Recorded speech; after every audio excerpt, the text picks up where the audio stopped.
anak-anak? Waalaikumsalam warahmatullahi wabarakatuh. Siang, Bu. Ya. Jadi sebelum memulai pembelajaran kita pada hari ini, ada baiknya kita berdoa dulu kepada ketua kelas. Silakan untuk memimpin doa. Baiklah. Berdoa mulai. Doa selesai. Bagaimana kabarnya hari ini? Baik, Bu. Oke, jadi sebelum memulai pembelajaran, Ibu akan memeriksa kehadiran kalian terlebih dahulu. Ya, Bu. Tania, Hadiro. Sela, Hadiro. Liza. Rumah sakit, Bu. Nganti maaf. Ibunya kenapa? Sakit kakinya. Susi, Hadiro. Zunika. Nggak tahu, Bu. Ya.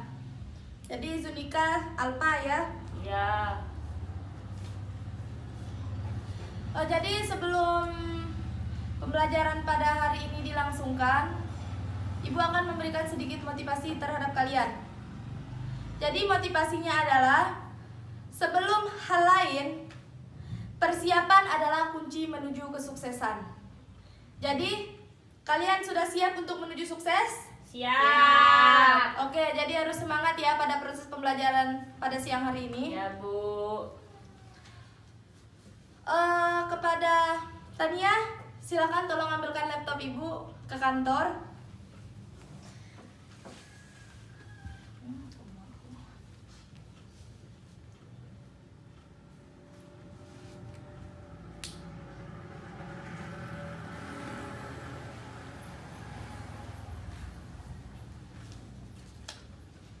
Ya, terima kasih. Silakan duduk ya.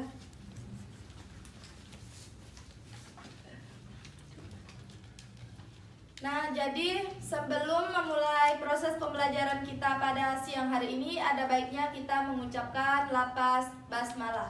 Bismillahirrahmanirrahim. Oke, jadi kita akan membahas pembelajaran tentang cara memahami hadis, sunnah, khobar, dan asar. Yang pertama, pengertian hadis. Hadis ini menurut etimologi berasal dari kata jadidun, qoribun, dan khobarun, yang artinya baru, dekat, dan berita. Nah, menurut terminologinya, hadis ini merupakan segala ucapan Nabi SAW, segala perbuatan, serta keadaan atau perilaku beliau. Selanjutnya, pengertian sunnah. Pengertian sunnah merupakan berasal dari kata derivasi sanna yasunnu sunnatan, yang artinya cara atau jalan yang ditempuh. Bisa dikatakan tradisi, adat kebiasaan, atau ketetapan. Jadi, yang telah Ibu sampaikan tadi, bisa dikatakan bahwa sunnah ini lebih luas daripada hadis. Coba ulangi Tania, apa yang Ibu katakan tadi, bahwa sunnah itu lebih apa? Lebih luas. Lebih luas apanya? Lahannya atau apanya? Ayo, kamu dari tadi mengobrol. Luas materinya. Materi apanya yang luas? Oke, jadi jangan mengobrol. Di sini Ibu sudah menjelaskan bahwa sebenarnya adalah sunnah itu lebih luas daripada hadis. Karena sunnah ini meliputi segala yang datang dari Nabi Muhammad, baik sebelum beliau diangkat menjadi Rasul maupun sesudah diangkat menjadi Rasul. Karena Nabi Muhammad SAW dipandang sebagai uswatun hasanah atau qudwah, contoh atau teladan yang paling sempurna. Nah, selanjutnya pengertian khobar. Khobar artinya warta atau berita. Khobar ini segala sesuatu yang disandarkan atau berupa atau yang berasal dari Nabi Shallallahu Alaihi Wasallam atau dari yang selain Nabi Shallallahu Alaihi Wasallam. Misalnya ini dari para sahabat, dari para tabiin ya. Khobar ini lebih umum daripada hadis. Sedangkan yang tadi ada yang bisa mengulangi? Hadis itu dengan sunnah yang lebih luas. Sedangkan khobar dengan hadis, khobar ini lebih umum daripada hadis ya. Mengapa? Karena khobar ini termasuk segala sesuatu yang berasal dari selain dari Nabi, seperti perkataannya, perbuatannya, maupun takrir atau ketetapan beliau. Contohnya seperti perkataan Ali bin Abi Thalib, yang artinya termasuk sunnah ialah meletakkan tangan di bawah pusar sewaktu melakukan sholat. Hadis ini diriwayatkan oleh Abu Dawud. Selanjutnya pengertian asar. Asar ini artinya bekasan atau sisa sesuatu. Asar ini artinya yang dinukilkan. Nah, bisa disebut juga, kebanyakan ulama ini berpendapat bahwa asar ini mempunyai pengertian sama dengan khobar dan hadis. Mengapa bisa dikatakan demikian? Karena asar ini berlaku bagi seluruh atau sesuatu yang datang dari Nabi Muhammad SAW maupun dari selain Nabi, sedangkan khobar itu khusus bagi segala sesuatu yang datang dari Nabi saja. Nah, selanjutnya Ibu akan bertanya kepada kalian sebelum melanjutkan ke materi selanjutnya. Ada yang bisa menjelaskan kembali tentang pengertian khobar?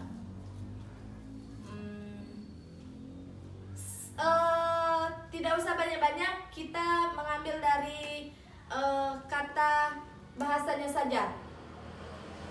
Khobar. Ya, silakan. Khobar itu sendiri yaitu segala sesuatu yang disandarkan dari Nabi atau dari sahabat atau dari tabiin. Sifatnya juga bersifat lebih umum daripada hadis ataupun sunnah. Ya. Kembali Ibu akan bertanya, apakah kalian tahu tentang pengertian sunnah? Ataupun bisa menunjukkan contoh sunnah itu seperti apa?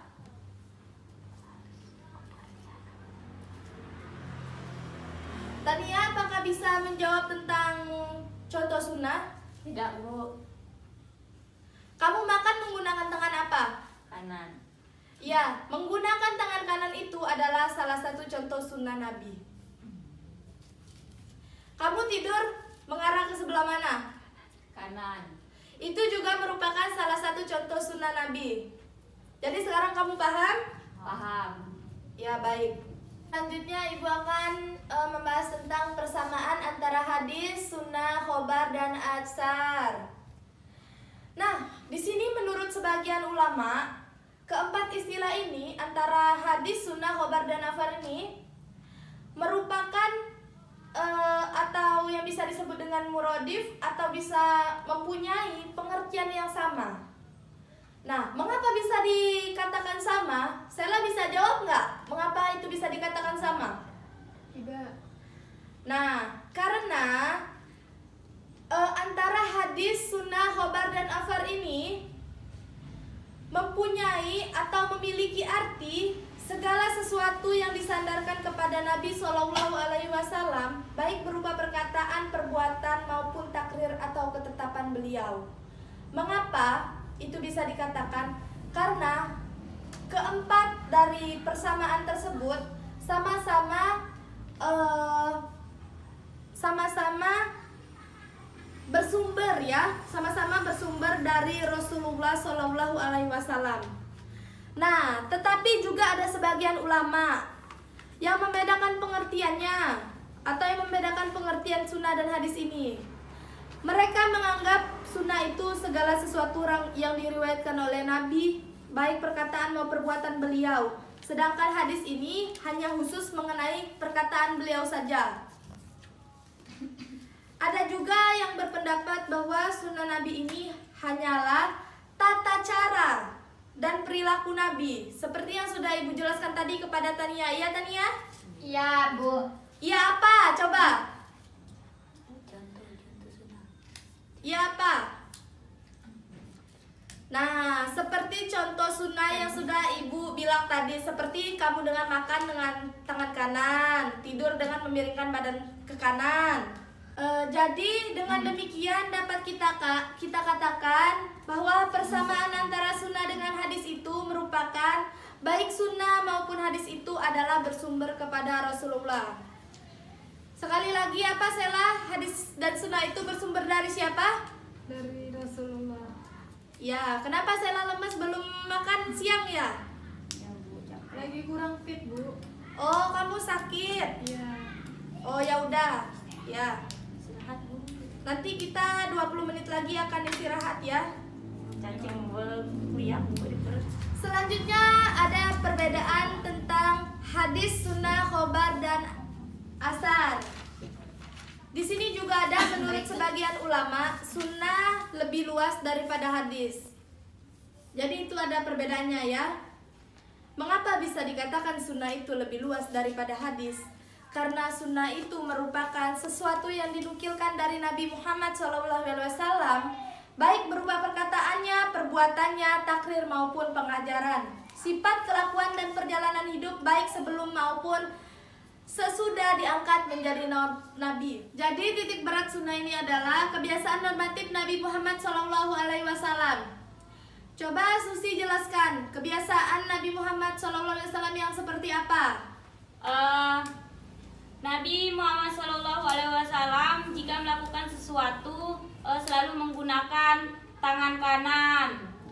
Nah, jadi yang pertama itu kita itu kalau apa-apa harus menggunakan tangan kanan, karena Nabi kita sudah mencontohkan kalau melakukan sesuatu itu, apalagi yang baik-baik ya, melakukan sesuatu itu dengan tangan kanan. Karena tangan kiri itu untuk cebok. Ya, Bu. Mengerti kan? Nanti kalian kalau di rumah makan pakai tangan kiri. Habis makan cebok. Mendingan coba kalau cebok dulu baru makan. Kan jijik. Nah, selanjutnya yang kedua apa? Nabi SAW tidak pernah berkendaraan ketika berpergian mengantarkan jenazah ke pemakaman terakhir.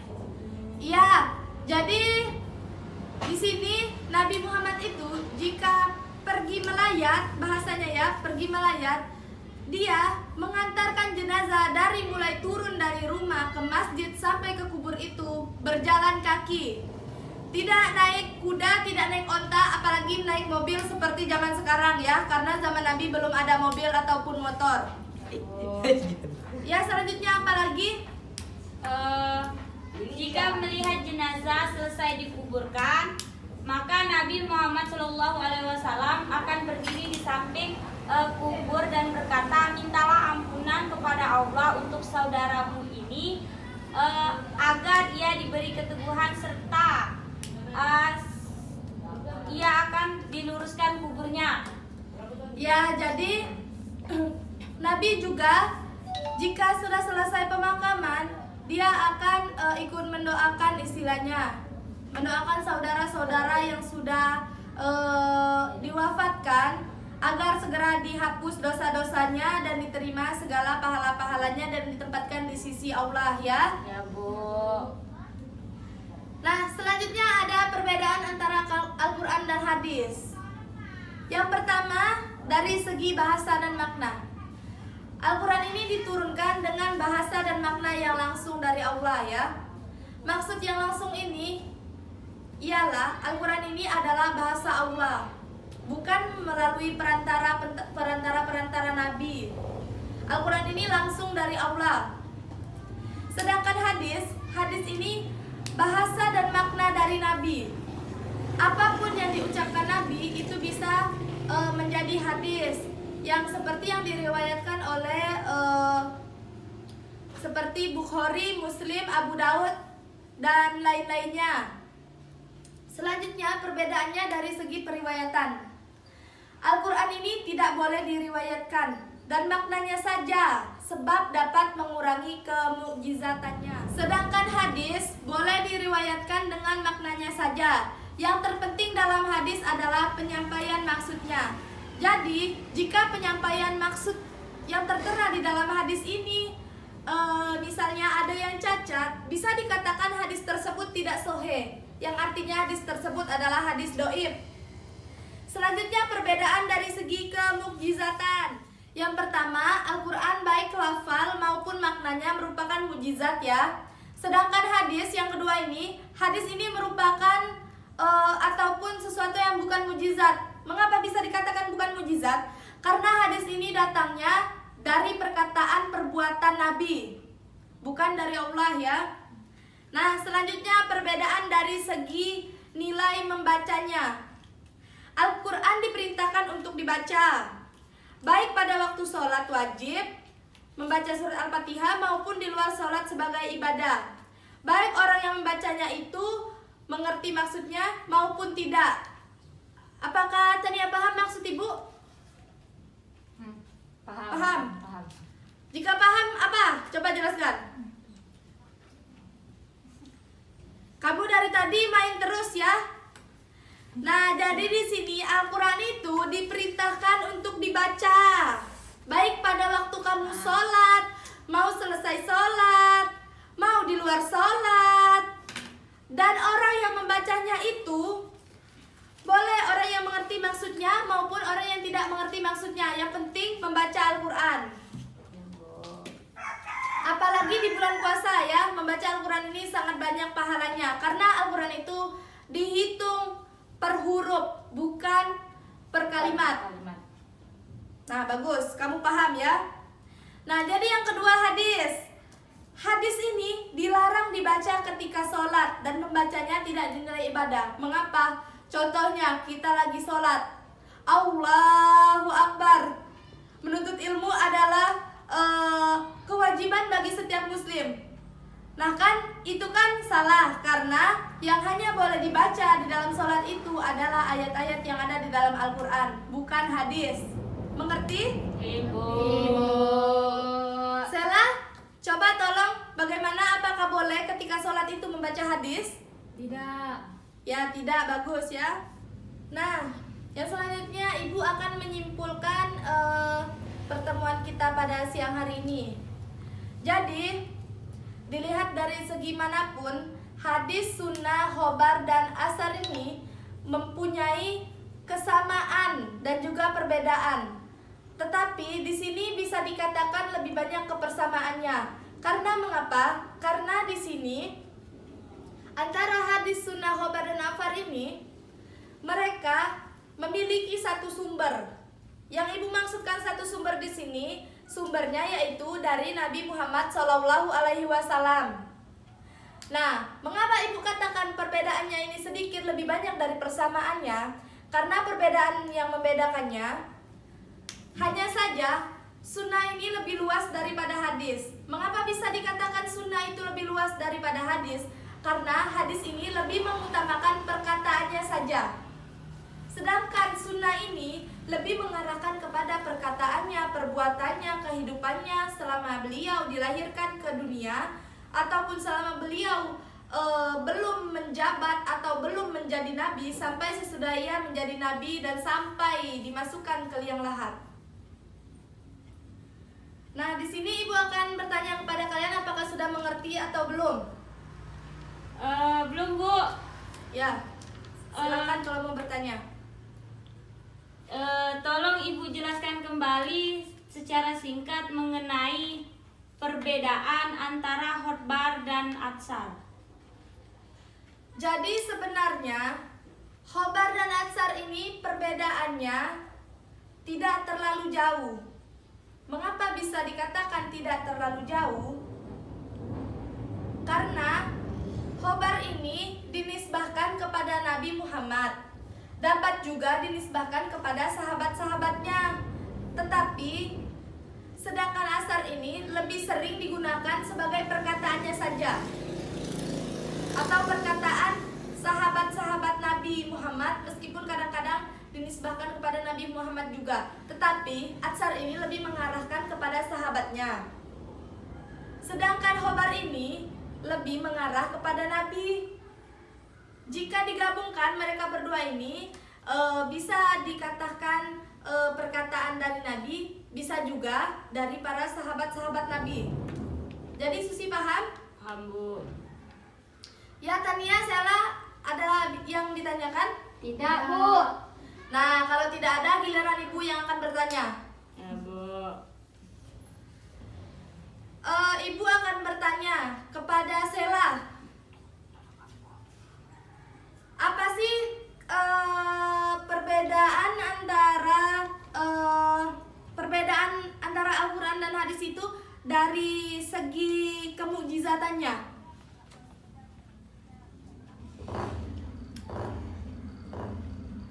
Dari segi kemukjizatannya, kita kan tahu nih, Al-Quran itu merupakan mukjizat. Hadis itu mukjizat apa bukan? Bukan. Ya, bukan. Berarti kesimpulannya hadis ini adalah bukan mukjizat, sedangkan Al-Quran itu merupakan sebuah mukjizat dari Allah ya, yang diturunkan secara berangsur-angsur kepada Nabi Muhammad melalui perantara malaikat Jibril. Nah, sebelum Ibu mengakhiri pembelajaran pada siang hari ini, Ibu juga akan memberikan tugas kepada kalian, yaitu tugas mandiri. Kalian nanti buka saja buku kalian pada halaman 175 yang bagian 2 ya. Nanti dikumpulkan pada minggu depan. Dan juga kita akan melanjutkan pembelajaran minggu depan, yaitu materi kita tentang beriman kepada Allah ya. Ya, Bu. Jadi sekian untuk materi kita hari ini. Semoga ilmu yang sudah Ibu sampaikan bermanfaat untuk kalian semua dan juga untuk Ibu sendiri ya. Amin. Untuk mengakhiri proses pembelajaran kita pada siang hari ini, ada baiknya kita lapaskan lafal hamdalah. Alhamdulillahirabbil alamin. Ketua kelas silakan pimpin doa pulang. Baiklah, berdoa mulai. Doa selesai. Baiklah, akan Ibu tutup dan Ibu akhiri dengan wabillahi taufik wal hidayah. Wassalamualaikum warahmatullahi wabarakatuh. Waalaikumsalam warahmatullahi wabarakatuh.